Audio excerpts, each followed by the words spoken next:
Semoga Allah senantiasa melimpahkan rahmat dan taufik-Nya buat kita semuanya. Alhamdulillah alladzi bi ni'matihi tatimmus shalihat. Segala puji hanya bagi Allah. Karena dengan karunia dan rahmat-Nya kita bisa melakukan beragam aktivitas pekerjaan dan tentu ibadah kepada-Nya. Beragam kebaikan semata-mata bisa kita kerjakan karena taufik dan rahmat dari Allah Subhanahu wa taala. Termasuk malam hari ini kita bisa sholat maghrib, kita bisa duduk sambil menunggu waktu sholat isya.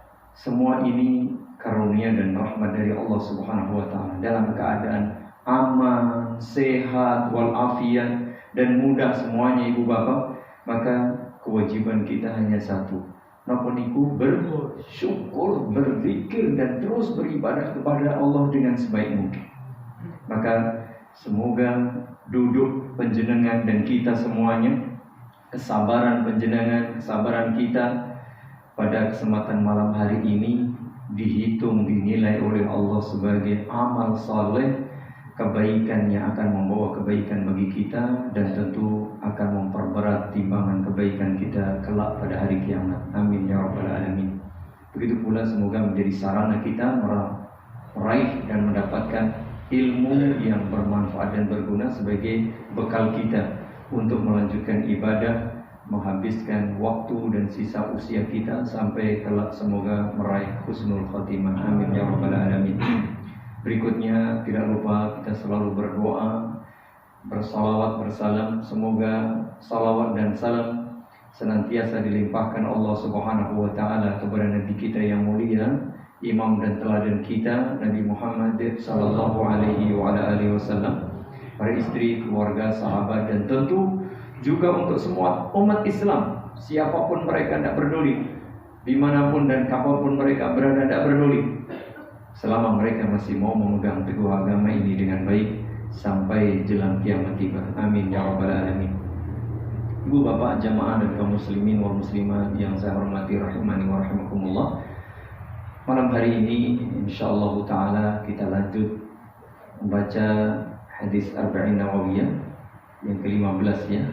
Namun mengingatkan kembali yang pertama ibu bapak, kita sudah masuk musim nopo sekarang. Musim? Betul. Musim durian. Tapi nggak tahu malam hari ini ada durian atau tidak ya. Ada musim hujan. Nah ibu bapak, musim hujan. Jangan lupa ya, alhamdulillah kita hidup di negara tropis ibu bapak. Sehingga zikir-zikir amalan itu bisa kita terapkan. Coba kalau di negara yang jarang hujan atau mungkin sama sekali nggak tahu ya, nggak ada hujan misalnya.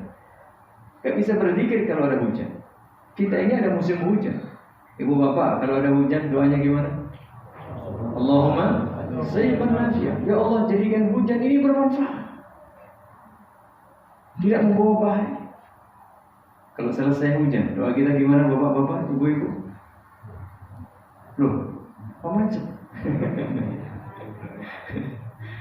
Mutirna bifadlillahi wa rahmatih. Sama juga ringkas sebenarnya. Mutirna bifadlillahi wa rahmatih. Kita diberi hujan, siapa yang memberi? Karena karunia Allah dan rahmat darinya, bukan karena yang lain. Tapi semua ini semata-mata nikmat karunia rahmat dari Allah Subhanahu wa taala. Selalu berzikir kita, berdoa terus. Begitu pula kita selalu ingatkan ya, ini karena ini kalau nggak diingatkan kadang memang lupa kita. Ada paketan hujan itu ada angin. Kalau ada angin gimana doanya? Allahumma inni as'aluka khairaha wa a'udzubika min syarriha. Itu yang paling ringkas, minimalis. Gak apa-apa. Ya Allah, aku mohon kebaikan angin ini dan aku berlindung kepada Engkau ya Allah dari keburukan angin.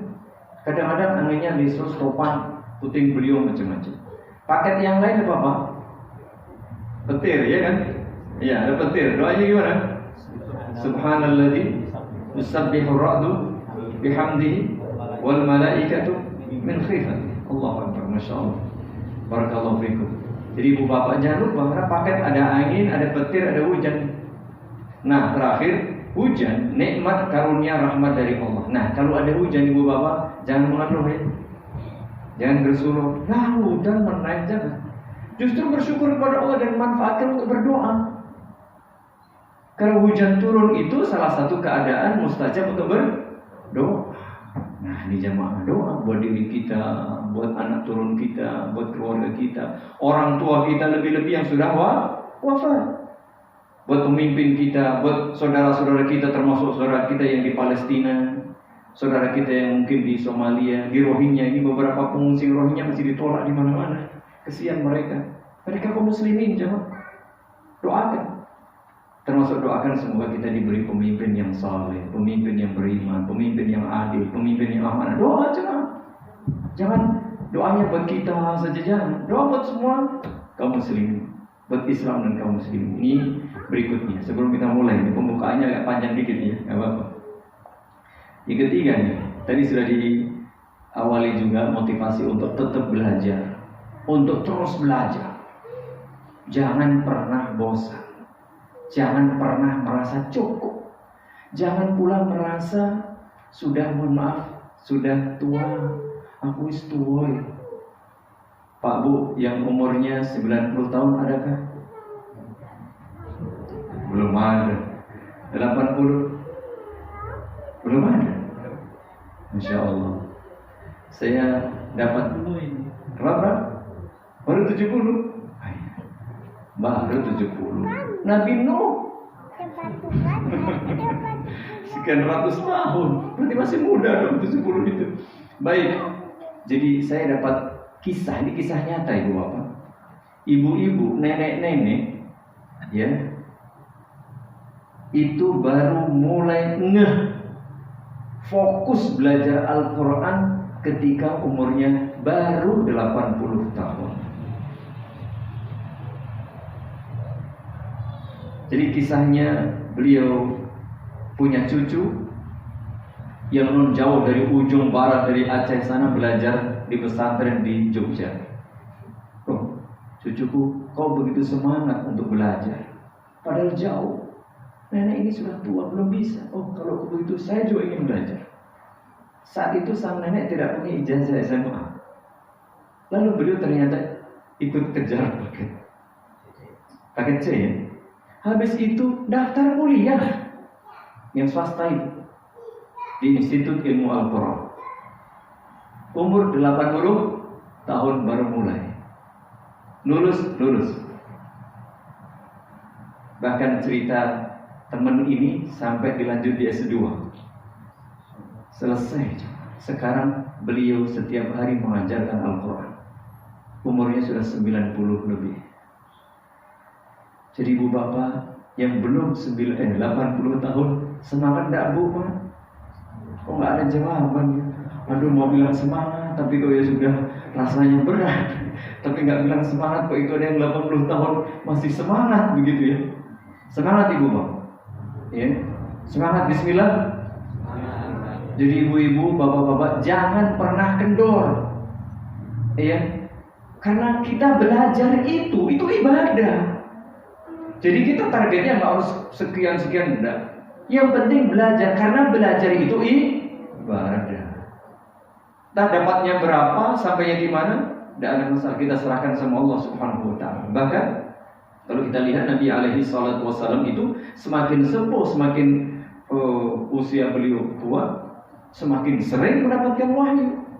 Bahkan semakin dekat dengan ajal beliau, semakin sering mendapatkan wahyu. Berarti namanya ini semakin belajar, semakin rajin belajar.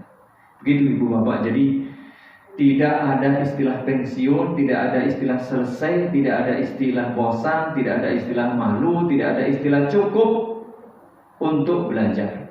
Belajar beribadah dan menyampaikan, tidak ada pernah selesai. Karena itulah syarat kita beruntung. Nanti silakan dibaca surah Al-Asr. Kan begitu. Selama status kita manusia, selama kita masih hidup, ya Pak, Bu, masih hidup, masih menjadi manusia, maka kita wajib belajar. Dan dengan sebab belajar itu, Allah akan menjadikan kita menjadi baik. Man yuridillahu bihi khairan yufaqihu fiddin. Orang yang dikehendaki baik oleh Allah dipahamkan agama, jemaah. Jadi mohon maaf barangkali bapak-bapak yang sudah profesor, doktor mungkin di luar sana tidak ada. Aku sudah profesor, meskipun sudah profesor, ilmunya sudah seabrek, sudah tinggi, sudah banyak, tapi tetap terus. Karena ilmu Allah tidak akan pernah habis dipelajari. Begitu ibu bapak, ini sekedar pengantar dan motivasi. Jangan pernah merasa cukup, berhenti, bosan, capek dan seterusnya. Semangat belajar dan beramal serta berdakwah sesuai dengan kemampuan masing-masing. Baik ibu bapak, jamaah kaum muslimin kaum muslimat yang mudah-mudahan dirahmati Allah Subhanahu wa taala. Kita baca al-hadits al-khamis ashar, hadis yang ke-15 dari Arba'in An-Nawawiyah.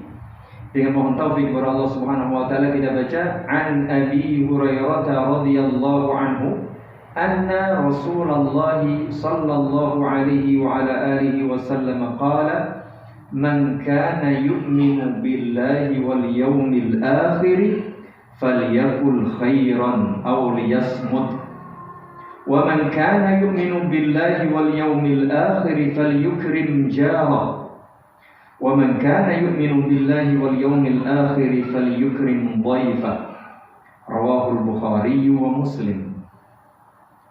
Dari sahabat Abu Hurairah radhiyallahu anhu bahwa Rasulullah sallallahu alaihi wa ala alihi wasallam bersabda, barang siapa beriman kepada Allah, beriman kepada hari akhir, falyaqul khairan aw liyasmut, berkatalah yang baik atau diam. Ibu bapak, kita diuji pada hari-hari musim-musim sekarang ini, diuji supaya kita berbicara benar atau diam. Ya kapan saja sebenarnya, tidak hanya sekarang, tapi ini ada tambahan sepertinya, ya kan? Ada musim-musim mendekati 2024 ini. Kalau kita tidak pandai-pandai berbicara yang benar, atau kita diam saja, kadang komen kita keliru. Atau bisa jadi kita kebablasan mungkin, terlalu pro ini atau pro itu kadang-kadang. Ya, hati-hati. Gak boleh kita dusta. Ngomong apa adanya deh. Jangan berdusta, jangan berbohong, jangan ngibulin orang dan seterusnya. Kalau tidak benar, diam. Komen pun demikian. Ini hati-hati jemaah ya. Ini bimbingan Islam yang luar biasa. Karena sebahagian bahkan mungkin sebab besar atau termasuk sebab paling besar orang itu bikin kisruh itu karena apa? Lisan. Ya, karena lisan. Bahkan kebanyakan orang masuk ke dalam neraka sebabnya apa? Salah satunya lisan. Hati-hati jemaah. Wa man kana yu'minu billahi wal yawmil akhir falyukrim jarah. Ini dia. Barang siapa beriman kepada Allah dan hari akhir, muliakan, hormati tetangganya. Ini luar biasa jemaah. Masya Allah, nggak ada ajaran seindah, sesempurna Islam tuh nggak ada. Tetangga ini umum ya, nggak dibatasi. Entah dia orang baik atau orang jahat, entah dia muslim atau non muslim, tetangga hormati. Masya Allah jemaah, itu yang tidak mudah bagi kita. Kalau tetangga kita soleh, tetangga kita baik, itu ya kita mesti baik, mudah ya. Coba kalau tetangga kita kurang baik, bisakah kita berbuat baik? Ini ujian juga bagi kita. Karena Islam itu diperintah supaya berbuat baik. Wa man kana yu'minu billahi wal yawmil akhir falyukrim dhaifah. Barang siapa beriman kepada Allah dan hari akhir, muliakan tamunya. Ini ada tamu dimuliakan, dihormati. Rawahul Bukhari wa Muslim. Hadis riwayat Imam Bukhari dan Imam Muslim. Di dalam hadis yang mulia ini, Rasulullah sallallahu alaihi wasallam menggabungkan penyebutan iman kepada Allah dan iman kepada hari akhir dalam 3 kalimat. Man kana yu'minu billahi wal yawmil akhir falyaqul khairan aw liyasmut. Diulang lagi. Man kana yu'minu billahi wal yawmil akhir falyukrim jarah. وَمَنْ كَانَ يُؤْمِنُ بِاللَّهِ وَالْيَوْمِ الْآخِرِ فَلْيُكْرِمْ ضَيْفَهُ. Diulang 3 kali. Mengapa jamaah? Karena iman kepada Allah itu prinsip paling pertama, paling utama, paling asasi, paling mendasar. Paling mendasar. dalam segala hal, maka prinsip syarat pertama dan paling utama adalah keimanan kepada Allah Subhanahu wa taala. Sedangkan keimanan kepada yang lain, rukun iman ada 6. Yang 5 itu ya ngikut kepada keimanan kepada Allah Subhanahu wa taala. Orang barangkali beriman kepada hari akhir tapi nggak beriman kepada Allah, nggak ada guna. Pun sebaliknya, orang beriman kepada Allah, konsekuensinya mau tidak mau beriman kepada yang 5 lainnya. Sehingga 6 ini nggak boleh ditinggal. Kemudian, mengapa di sini disebutkan iman kepada hari akhir? Karena keimanan kepada hari akhir itu mengandung peringatan kepada kita bahwa kita itu, siapapun kita, ya, tidak peduli Bu Bapak, selama kita ini makhluk itu pasti fana itu pasti hancur, pasti binasa. Kullu nafsin dha'iqatul maut. Tidak peduli Bu Bapak, yang usianya panjang, yang sehat, yang pejabat, yang penguasa, yang kuat, yang kaya raya, mungkin jaga macam-macam. Sehebat apapun dia, sekuat apapun dia, sesehat apapun dia, selama apapun umur dia, pasti mati. Maka kita diingatkan bahwa kematian ini kiamat kecil kita. Dan besok hari akhir, kiamat besar itu mengingatkan kita bahwa orang yang mati bukan sekedar selesai. Enggak. Kalau orang mati selesai urusannya, wah, kayaknya banyak orang pengen mati. Kalau orang mati itu kemudian selesai urusannya, sepertinya ya lebih baik mati saja daripada pusing hidup di dunia. Tapi tidak, Ibu Bapak. Begitu orang wafat meninggalkan dunia ini, sesungguhnya itu awal dari kehidupan abadi. Karena dia akan memasuki gerbang kampung akhirat. Maka kita diingatkan supaya beriman kepada hari akhir, bahwa hari akhir itu kelak ada pembalasan seluruh amal ibadah kita. Yang baik dibalas baik, yang buruk ada sanksi. Itu dia. Sehingga kita diingatkan beriman kepada Allah dan hari akhir. Bukan berarti cukup 2, tidak. Kita beriman itu harus 6, tidak bisa dikurang, tidak bisa ditawar lagi. Tetapi mengapa disebutkan iman kepada Allah? Karena itu prinsip yang paling utama dan asasi. Kemudian iman kepada hari akhir sebagai peringatan buat kita bahwa besok kita pasti mati dan besok akan dimintai pertanggungjawaban. Kemudian sabda Nabi alaihi salatu wasallam, barang siapa beriman kepada Allah dan hari akhir hendaknya berkata yang baik atau dia diam. Kalimat ini kalimat yang ringkas, jelas, gamblang, tapi mengandung makna yang luar biasa. Syarat padat makna yang begitu luar biasa.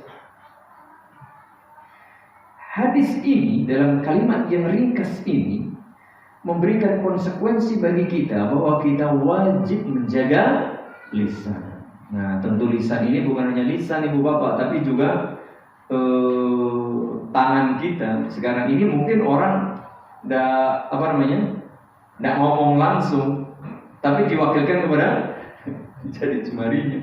Sama aja, ya. Aku nggak ngomong Pak, di medsos nggak ngomong, iya nggak ngomong, tapi nulis, sama aja, ya. Jadi kita diperintah supaya menjaga lisan, kecuali dalam kebaikan. Kalau kebaikan, sampaikan dengan lantang, sampaikan apa adanya. Kebenaran kebaikan itu sampaikan, kan begitu. Qala an-Nawawi rahimahullahu ta'ala fi syarh hadzal hadits. Imam Nawawi rahimahullahu ta'ala ketika menjelaskan hadis yang mulia ini menyatakan, qala al-Imam Syafi'i rahimahullahu ta'ala. Imam Syafi'i rahimahullahu ta'ala menyatakan, makna al-hadits, hadis ini mengandung makna idza arada an yatakallama falyufakkir. Kata Imam Syafi'i rahimahullah ta'ala, jika engkau ingin bicara, maka pikir dahulu, pertimbangkan dahulu, renungkan dahulu. Fa in dhahara annahu la darar alaihi takallam.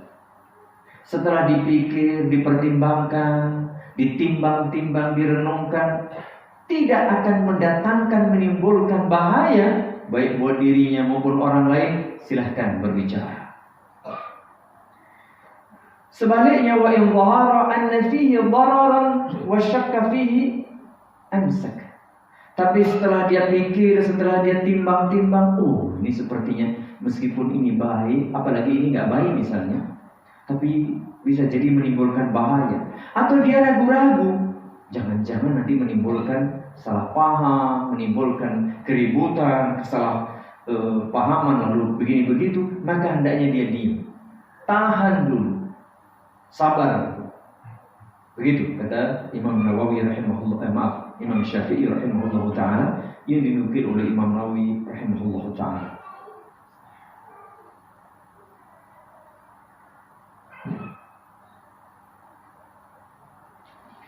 Kata waqala al-Imam al-Jalil Abu Muhammad Ibnu Abi Zaid Imam al-Malikiyah bil Maghrib fi zaman. Ini dia.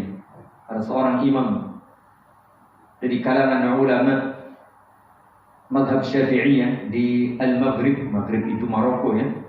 Pada zamannya, yaitu Abu Muhammad bin Abi Zaid rahimahullahu ta'ala berkata, jami'u adabil khair tatafarra'u min arba'ati ahadits.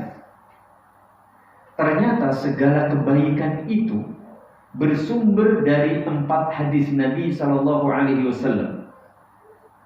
Yaitu yang pertama, qaulun Nabi sallallahu alaihi wasallam, man kana yu'minu billahi wal yawmil akhir falyaqul khairan aw liyasmut.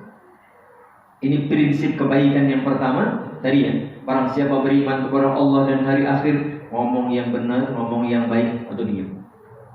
Coba ibu bapak, kalau kita semua atau mayoritas kita umat Islam, yang diomongkan, yang disampaikan, yang ditulis, yang diposting itu kebaikan, atau kalau tidak kita diam saja, nggak usah komen, itu sudah saya pikir atau saya kira sangat berkurang drastis itu keburukan, kejahatan yang ada. Ini yang pertama. Yang kedua, min husni islamil mar'i tarkuhu ma la ya'ni. Ini juga yang pernah kita baca.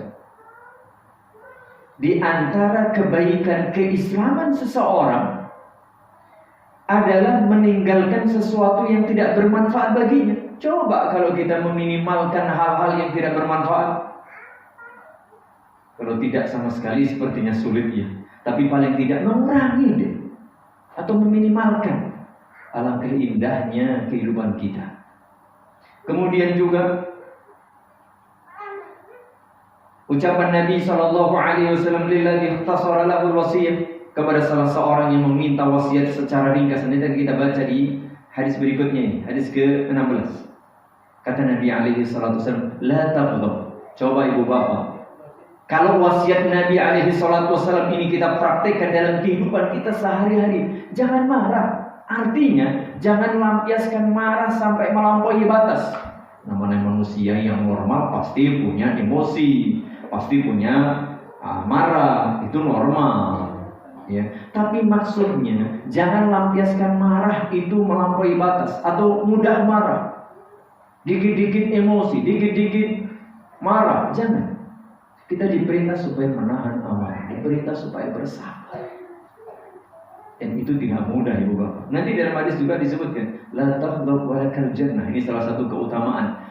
Tahan amarahmu, kau dijamin surga. Ya Allah, sepertinya mudah tapi sulit sama, kecuali yang diberi kemudahan oleh Allah Subhanahu wa taala. Kemudian yang keempat, la yu'minu ahadukum hatta yuhibba li akhihi ma yuhibbu li nafsihi. Kemarin sudah kita baca. Tidak sempurna iman seseorang di antara kalian sebelum ia mencintai kebaikan buat saudaranya sebagaimana ia mencintai kebaikan itu buat dirinya. Tentu saja kandungan di dalamnya belum sempurna iman seseorang sebelum ia benci keburukan itu ada pada saudaranya sebagaimana ia benci keburukan itu ada pada dirinya. 4 hadis ini, kata beliau, sebagai sumber dari seluruh kebaikan. Coba kalau kita bisa terapkan 4 hadis ini, sepertinya kebaikan akan merata di mana-mana. Begitulah bimbingan Islam yang luar biasa. Kemudian kata al-khair tadi, kata khair dalam bahasa Arab atau kebaikan dalam bahasa Indonesia, kebajikan dalam bahasa Indonesia, ismun yuqabilu asyar, adalah kata yang lawannya adalah asyar. Dilawan kata dari khair itu syarrun. Khairun lawannya syarrun. Kebaikan lawannya keburukan. Tetapi juga kata khairun itu di dalam bahasa Arab kadang bermakna perbandingan. Ismu tafdhil, lebih baik atau paling baik. Kata khairun bisa berarti kebaikan yang berlawan kata keburukan. Bisa juga bermakna khairun itu lebih baik atau paling baik. Demikian. Ini nanti penggunaan kata khair di dalam bahasa Arab. Di antaranya nanti disebutkan pula di dalam Al-Quran, kata khairun itu berarti kebaikan, kata khairun juga berarti lebih baik. Kemudian kalimat berikutnya, man kana yu'minu billahi wal yawmil akhir falyukrim jarahu. Barang siapa beriman kepada Allah dan hari akhir, hendaknya memuliakan tetangganya. Hak tetangga itu termasuk hak-hak yang dianjurkan, yang ditegaskan di dalam syariat Islam. Di dalam syariat Islam banyak hadis yang berisi targhib, motivasi, perintah, anjuran supaya kita menjaga hak tetangga kita, memuliakan tetangga kita. Bahkan kita dilarang menyakiti, mengganggu tetangga kita, apalagi memberikan bahaya kepada tetangga. Tidak boleh, jemaah. Kemudian tersebut pula di dalam hadis di antaranya kata Nabi alaihi salatu wasallam yang berisi ancaman keras bagi orang yang suka mengganggu tetangganya, jemaah. Wallahi la yu'min, wallahi la yu'min, wallahi la yu'min. 3 kali Nabi alaihi salatu wasallam menyampaikan sumpahnya, menyatakan demi Allah tidak beriman, demi Allah tidak beriman, demi Allah tidak beriman. Para sahabat heran dan juga kaget, sembari bertanya-tanya, qalu man ya Rasulullah, siapakah gerangan orang yang tidak beriman itu, wahai baginda Rasulullah? Kok berat banget rasanya? Qala, Nabi alaihi salatu wasallam menjawab, alladzi la ya'manu jaruhu bawa'iqah. Orang yang tidak bisa aman disebabkan gangguan tetangganya, atau orang yang membuat tetangganya tidak merasa aman. Rawahul Bukhari wa Muslim. Hadis ini muttafaqun alaih, riwayat Imam Bukhari dan Muslim, jemaah. Luar biasa. Mana ada aturan yang sedetil ini, seindah ini, jemaah, kecuali syariat Islam.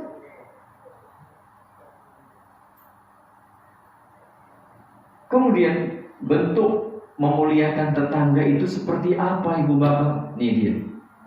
Atau tetangga itu berapa macam? Tetangga dibagi menjadi 3. Yang pertama, jarun muslimun dzu qurba.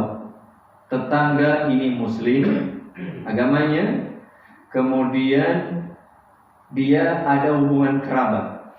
Berarti statusnya 3, tetangga, muslim, kerabat. Berarti dia punya 3 hak.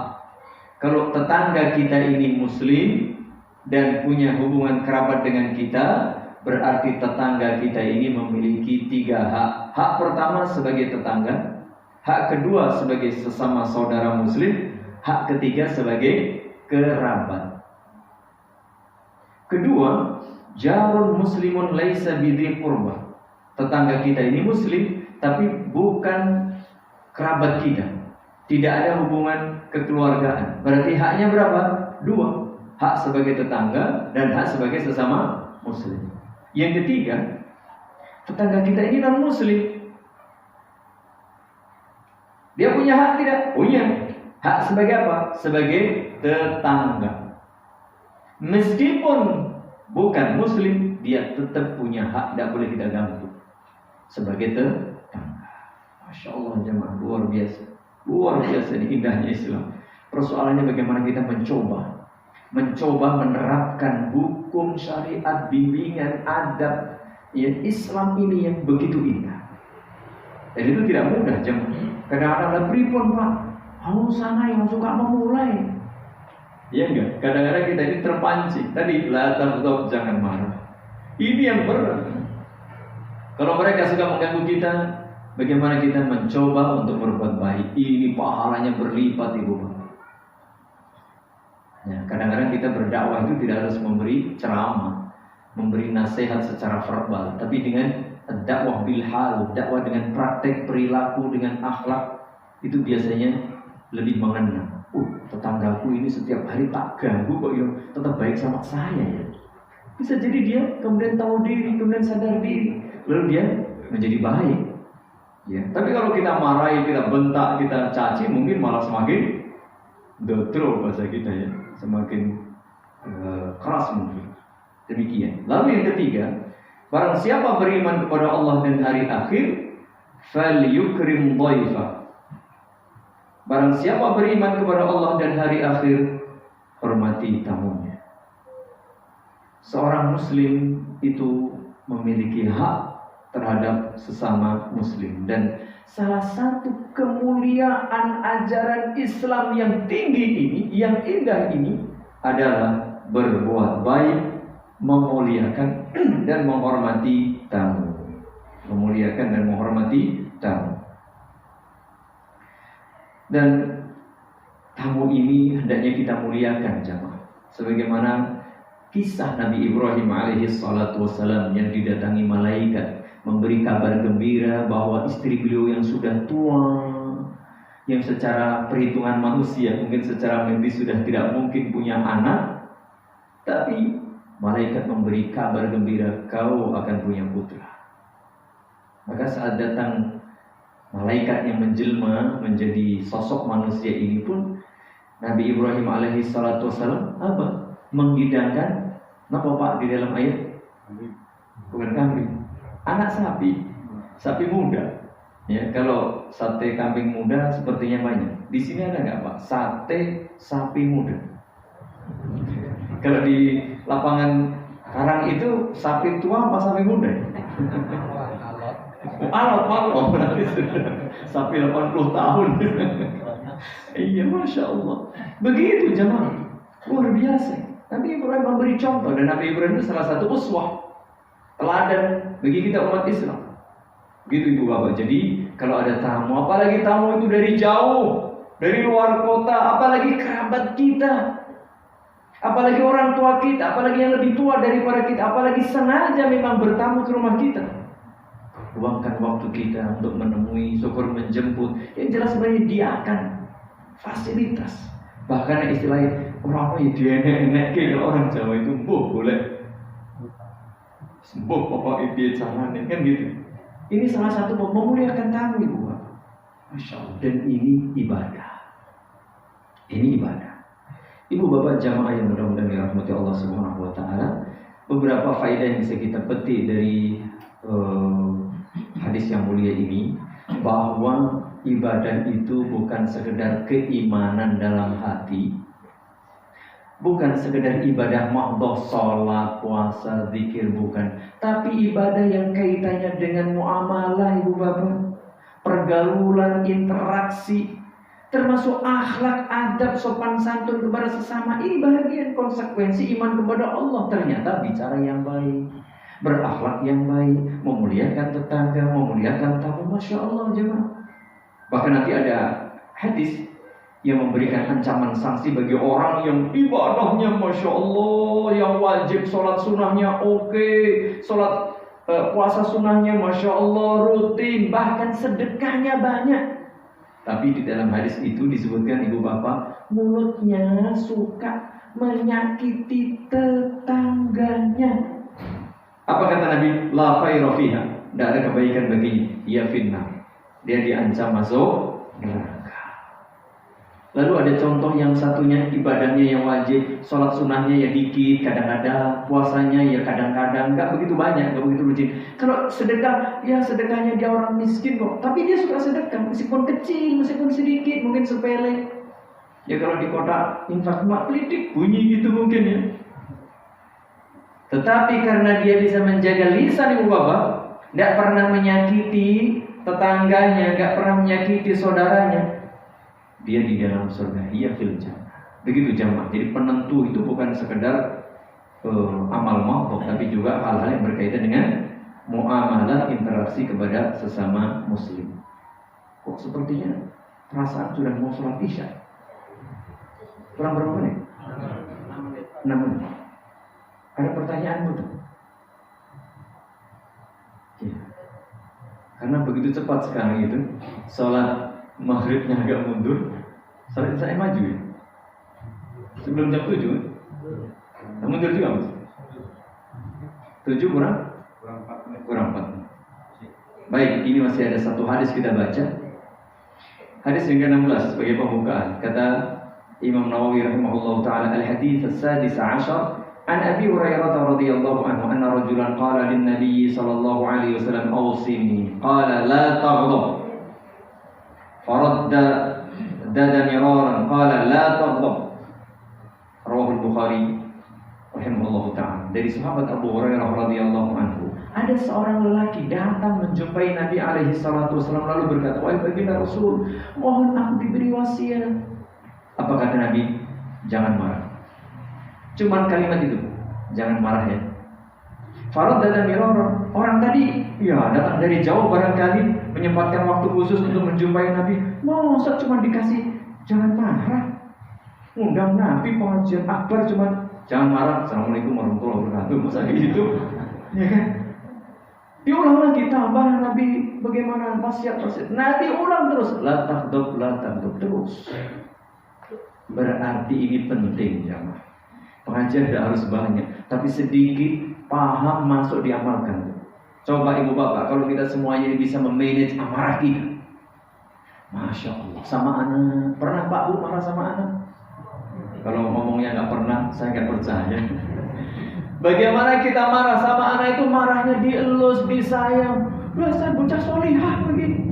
Bisa nggak marah kita seperti itu? Bocah soleh begini, bisa nggak? Masya Allah ibu bapak, ngomong yang baik, apalagi ucapan orang tua itu doa ibu bapak. Sama anak jangan kebablasan ya, hati-hati ibu bapak, jangan ngomong buruk ya. Berat, tapi ini kita coba. Sama tetangga, sama teman, ya, sama sahabat, sama jamaah. Janganlah, apalagi kadang-kadang hanya masalah sepele. Ibu ini kurang lagi ribut. Gak usah. Ya. Apalagi salah paham, kadang-kadang orang salah marah-marah ternyata salah paham, keliru dia. Maka ditahan ibu bapak. La taghdab wa lakal jannah. Nabi dalam sabdanya sallallahu alaihi wasallam yang lain, jangan marah, artinya tahan marahmu, kau akan diberi surga. Ini luar biasa ibu-ibu ya, apalagi sekarang suhu naik apa turun? Suhu kayaknya semakin naik nih, ya kan? Suhu di sana ya, suhu di sini insyaallah semakin dingin, tapi suhu politik seperti ini semakin naik ini. Gak usah emosi, gak usah marah. Banyak doa sama Allah Subhanahu Wa Taala. Ini banyak doa sama Allah Subhanahu Wa Taala. Begitu ibu bapak ya, karena sepertinya sudah menjelang salat isya. Kalau tidak ada pertanyaan, cukup sampai di sini sebagai pembuka hadis yang ke-16. Semoga Allah Subhanahu Wa Taala memberi kita ilmu yang bermanfaat, amal saleh yang diterima, istiqamah di atas kebenaran, diberi kita rezeki yang halal, thayyib dan barakah, diberi kita kesehatan lahir dan batin, istiqamah dalam belajar, beramal, berdakwah dan bersabar. Semoga Allah Subhanahu Wa Taala menolong saudara-saudara kita yang sedang terzalimi. Semoga Allah memberikan kita keamanan, kenyamanan, kemakmuran, diberi kita kemudahan dalam beribadah, dan semoga Allah memberi kita pemimpin yang saleh, pemimpin yang adil, pemimpin yang amanah, sehingga negeri ini menjadi negeri yang diridhai oleh Allah Subhanahu Wa Taala. Amin. Subhanakallahumma wa bihamdik, asyhadu an la ilaha illa anta, astaghfiruka wa atubu ilaik. Assalamualaikum warahmatullahi wabarakatuh.